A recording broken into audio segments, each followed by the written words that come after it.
everybody, it's me, GhostCritic. Welcome back to yet another Wednesday new comic book day video. Thank you very much for joining me once again to see what was on my pull list for the 27th of September 2017, and there were 10 books on my pull list this week, so quite a heavy stack for me personally. And as soon as I finish this video, I'm going to have to start reading them if I'm going to be making a review video for this for Sunday.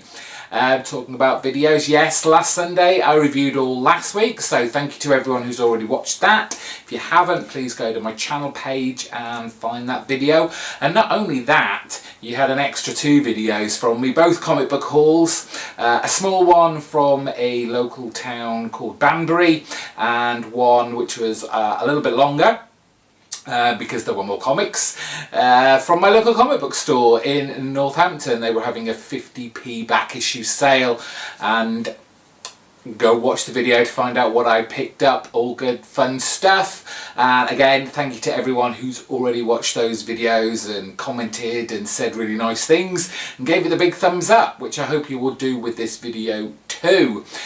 We have a number of shout outs this week. There's almost as many new subscribers over the last 7 days as I've got comics on my pull list this week, and so we're going to crack on. All these lovely people subbed to my channel over the last 7 days, and I want to give them a shout out to say thank you. Don't forget, don't just subscribe, comment down there, say hello, and tell me what you're picking up and all the good things about comic books you love, and I'll reply back as soon as I can. So those people were David Cozy, Zedlin, Handy Enterprises Inc., Comics Evolved, Julian Piedra, Keith McKee, Big L Bro, and a Bread House. Of those people who subbed to me, I'm putting a link to Big L Bro's channel in the description bar below. Please go and check out his channel. He does a lot of back issue hauls, much like I've just posted up. He's almost, at least the last time I looked, up to 100 subscribers, so it would be great to get him over that 100 sub mark. So please pop over his channel if you like it, sub to it, let him know that it was me that pointed you in his direction, and give him much love. Right, let's talk about the comics I picked up this week.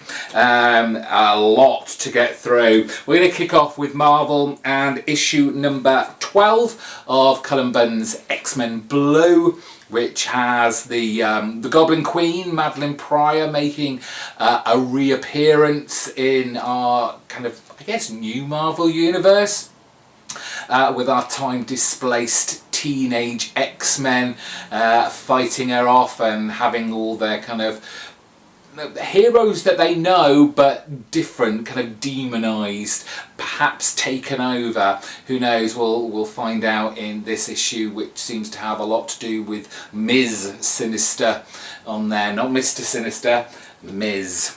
Becky Cloonan's The Punisher, issue number 16. Fair dues to the last issue. It was done in one, but it was more in keeping with the Punisher that I like. Hopefully she will continue down that road, but I'd like to see a new creator on here, please. Becky's time's done and she didn't do a very good job, I'm going to be honest, but Punisher is one of those characters I really enjoy reading, so I've kind of stuck through the hard times with the Punisher.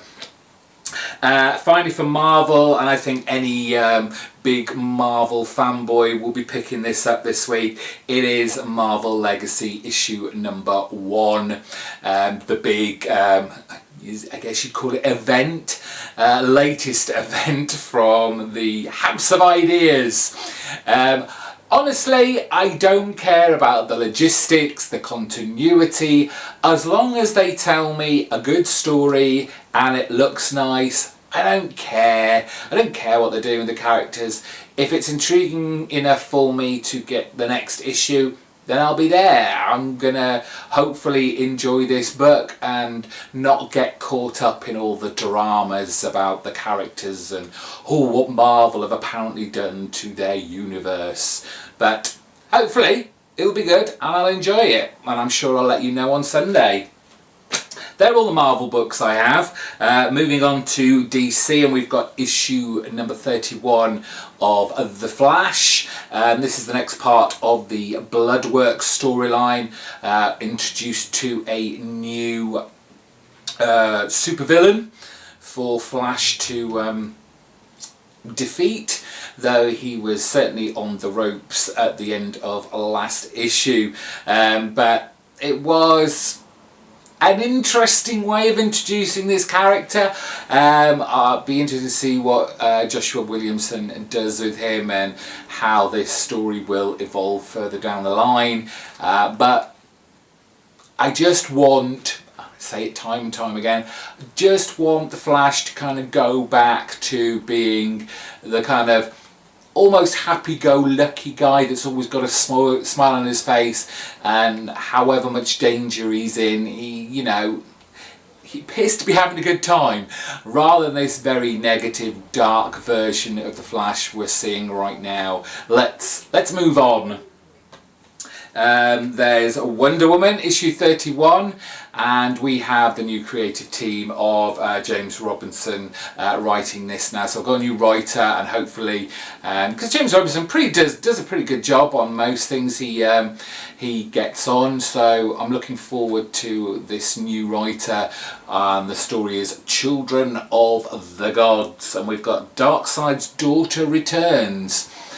So linking it into kind of Fourth World, New God stuff, which will be intriguing, and we'll see how that fares. Finally, for DC, it's issue 9 of 12 of the Commandy Challenge, and I'm sure there'll be some people who are excited, looking forward to this issue, because it is the Teenage Mutant Ninja Turtle creators, artists of Kevin Eastman on here. Tom King is writing it, and he's doing a great job wherever he lands, so hopefully he can pick up Commander Challenge from the almost dregs that it's been going through over the last few issues, and make this book that I was so excited for right at the very beginning get back to that high lofty ideal that I had and hoped for this 12 issue maxi run. It's going to be an interesting take because it is in the kind of classic Eastman black and white, no colour in this issue, so we'll see. Moving on to Image, we have Saga issue 47, and I believe this issue moves away from the family on the abortion planet, and we may see a bit more of the Will and more of the bounty hunters and what's been happening with them, which I think has been sorely missed with Saga. They tend to focus, and I'm not saying it's rightly so, but yes, they are the predominant characters, but they spend a bit too much time with the family of Marco and Alana, and they tend to forget about all the characters that they've been building up over the issues. We don't see enough of them, so I'm glad that the story is taking a little diversion, maybe for a couple of issues, just this issue, but anything new will be greatly appreciated. So we'll look at that. I'm glad to see this back. It's the Black Monday Murders from Jonathan Hickman. It's issue 7. This comes out very sporadically, but I am happy to wait for it to come out because Hickman, along with Tom Coker, have just done a great job with this book that's kind of very steeped in the kind of financial real world that we live in, but thrown in this kind of supernatural, occult, dark cabal, pulling all the strings of the financial world. I hope that Hickman doesn't go too close to home, kind of real life, everything that's going on in America at the moment with Trump and all that stuff. I just need it to be at least, you know, a few inches removed from real life, but still reflecting, which obviously it wants to do, kind of reflecting what goes on in the real world. But love this book. I like the backup material it puts in with it. Tom Coker's art style, which is kind of, for me, very reminiscent of Sean Phillips and the way that he portrays, you know, his environments and the eras and the ages that he portrays. So great stuff there, looking forward to that. Last one for Image, it's the issue 3 of the 6-part mini of Lazarus X plus 66. These kind of one-shot stories focusing on not now the family, which is the predominant kind of exposure on the main Lazarus title, but all the people that are around them. We've had one of the soldiers in kind of like Forever's Army. Last issue we saw one of the other Lazarus from the other families, a real focus on that character, and this time we have focusing on 2 of what this universe calls the waste, which is all the people as Joe blogs that don't really have anything to do with the family. We don't serve them, we are just trying to live our lives in this kind of post-apocalyptic universe that Greg Rucka has created. Some great artists on this, seems to change with each one. This issue we've got art by Justin Greenwood and colours by Santiakas, so we'll see how that transpires. Talking about new artists, and the final book on my pull list this week, it's issue 7 of Exo Man of War. We're on to the Emperor storyline. We've had Soldier, we've had General, now we're up to the Emperor. And I talk about changing artists. This issue we have Clayton Crane joining Matt Kint on this book from Valiant. On his own, let's see if I can find the credits page. Yes, Clayton Crane doing it all. We've got the letterer as Dave Sharp, but he's doing everything else. So I'm expecting the art to be different, maybe better, maybe just as good, hopefully not worse, because this has been a great kind of sci-fi kind of Conan-esque book, which I've enjoyed from the very beginning. Matt Kint doing something completely different than I'm personally used to seeing him do with the likes of kind of Mind Management and his Department H work.